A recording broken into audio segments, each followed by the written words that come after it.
dari dulu yang bisa dibilang waktu gue kuliah, awal kuliah internet itu baru-baru mulai, email itu baru ada. Untuk yang pernah yang seumuran deket kayak gue pasti tahu tentang Hotmail.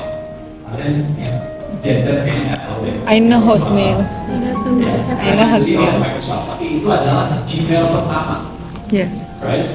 And it was the first time melihat wah bisa kirim email. Habis itu ada MIRC, itu kayak chatting. Kalau sekarang kayak apa ya? Nggak tahu. Tapi dulu orang pada ngumpul di IRC terus pertama kali ya bisa ngobrol dengan siapapun di seluruh dunia di ruangan chat.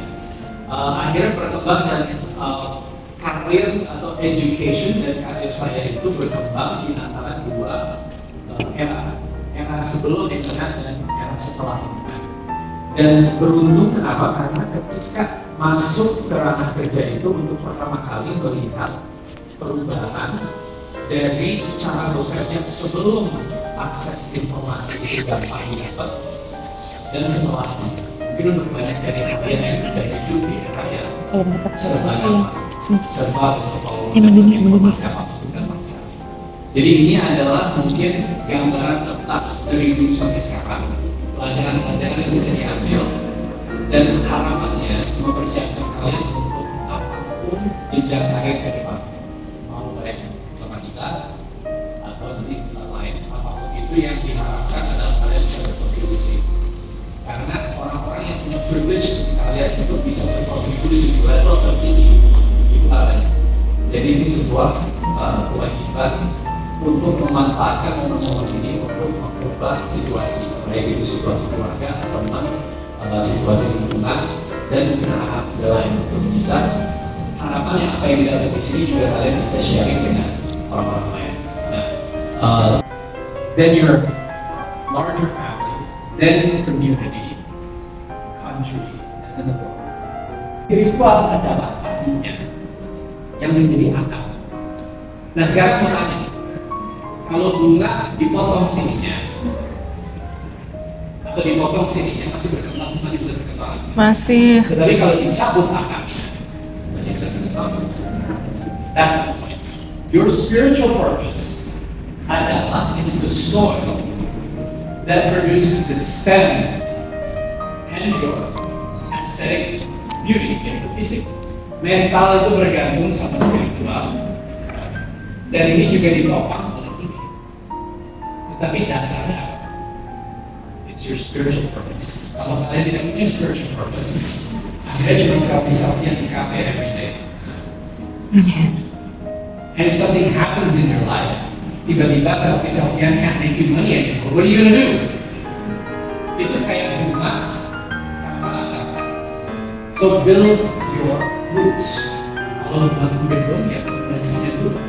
Seberapa besar dampak yang mau diciptakan di dunia, semakin dalam kebutuhan spiritual kalian. It's straightforward.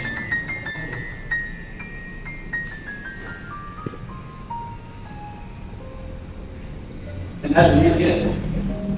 So when you're talking about menghadapi masa depan, when we're talking about the future of work, the future of career, the future of anything, we don't know what's going to happen. Kita nggak tahu this whole technology thing where it's taking us. Kita nggak tahu will our jobs be available in the future. Kita nggak tahu will people work in the future. I don't know. Solusi itu adalah AI ambil alih semuanya. Kita dikasih gaji tiap bulan untuk hidup. Itu solusi gue. Namanya universal basic income. Tapi what I'm trying to say here adalah the future of work. I can't tell you anything specific.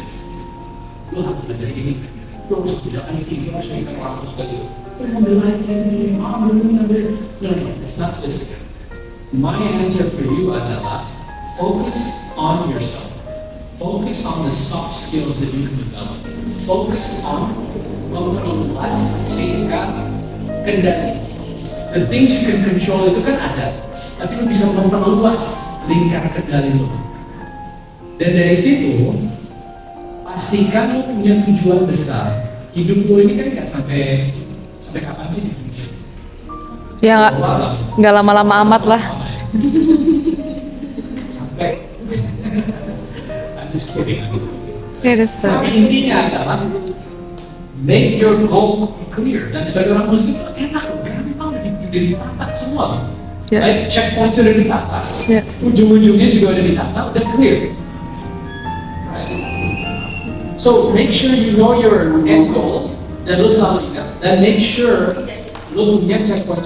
Itu adalah spiritual purpose. Kalau lu udah tahu ujungnya apa, dan lu paham semua yang terjadi di sini, perspektif lu, helicopter view itu jelas bahwa kan kadang-kadang suka, kemarin itu gua ke Brazil terus dijelasin tentang kecurangan, habis itu mau mulai tentang kampanye kita keren banget gitu kan, tapi kalah karena nggak ada artinya ini.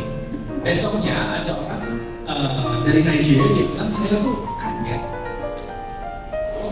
Razzie tadi bisa presentasi di mana semua yang dia lakukan itu gak ada artinya ujung-ujungnya, tapi dia bisa masih tetap positif.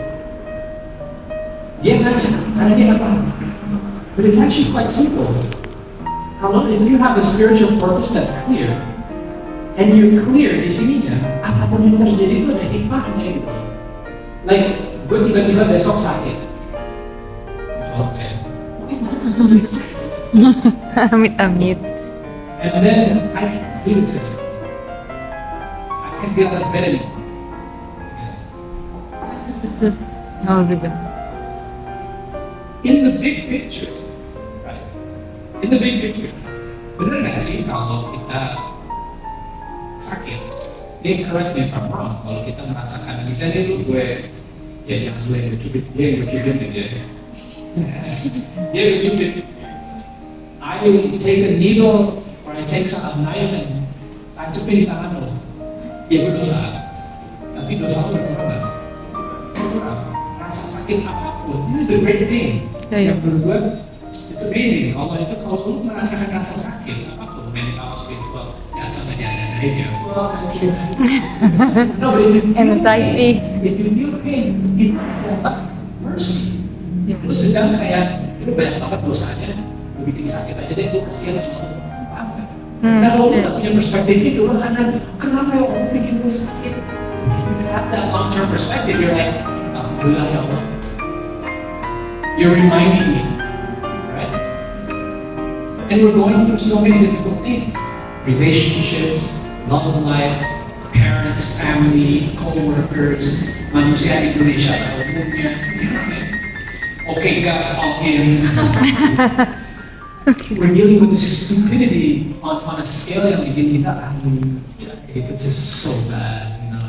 Tapi we realize that every pain we feel along the way, itu kita dimaafkan. Alhamdulillah nggak sih? Dan ketika kita kayak, wah, ternyata kita super kaya, wah ternyata THR-nya tahun depan dikasihnya 100 juta per orang gitu lah. Amin. Wah kita merasa kayak, aduh asik banget gitu kan. Terus tiba-tiba duitnya habis karena ada orang tua yang sakit buat biaya orang tua. Terus apa? Sedih, terus marah. Ya Allah, gue udah kerja keras terus hilang semuanya. No, ada hikmah. That money wasn't meant for you to spend it on anything else except your parents. So if you have a goal towards the end, you will elevate yourself. And you will be able to memaknai semua dan apapun yang terjadi di hidup kalian. Dan itu akan selalu positif. Kalau bahasanya, alhamdulillah apapun itu diambil. Situ, thank you very much. Kalau ada pertanyaan, silakan.